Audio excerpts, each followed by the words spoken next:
yung 100 houses na galing sa pamana. Andun si Carlito Galvez at ang mga matataas na sundalo dito at mga iba pang lugar. Mga general yung mga kasama natin doon kahapon. Na groundbreaking kasama doon si Governor Abdul Rauf Makakwa. Kami ni Bayintan ang Patuan, yun nandoon. So mga 11 o'clock or before 11 o'clock nagtapos yung groundbreaking namin kahapon. So yun groundbreaking para sa 100 houses na ibinibigay ng pamana sa bawat kampo. So ang 6 na kampo, 600 houses ang ibigay sa decommissioned combatant. So yun ang groundbreaking kahapon. So ngayon naman ay dito sa atin ay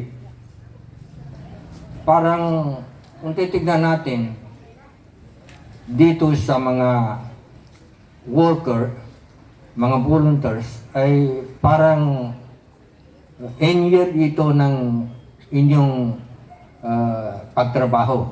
Ang ibig sabihin, kundi pa sa isang pag-aaral, sa eskwelahan, yung closing. So, yung closing siguro, makakaroon ng ilang araw na pamamahinga, then tapos magbabalik naman kayo. Ewan ko kung ilang linggo ito, Nas?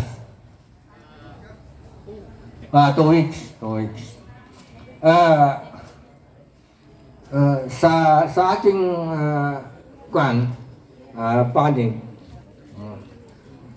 bilang membro ng UPGP, volunteers, at sa ating opisina sa parliament, ay meron akong isang tao dito na bawat buwan ako ang bumibigay. Ayawan ko lang kung sino sa inyo, pero basta ganun lang sa akin. So, kung pagpapalain pa rin tayo ng Panginoon na sa susunod na taon ay tayo pa ang naririto sa parliament, ay baka ganun din ang mangyari. O di kaya madagdagan pa yung pagbibigay ng opisina namin ng para sa empleyado ng UBGP dito sa region.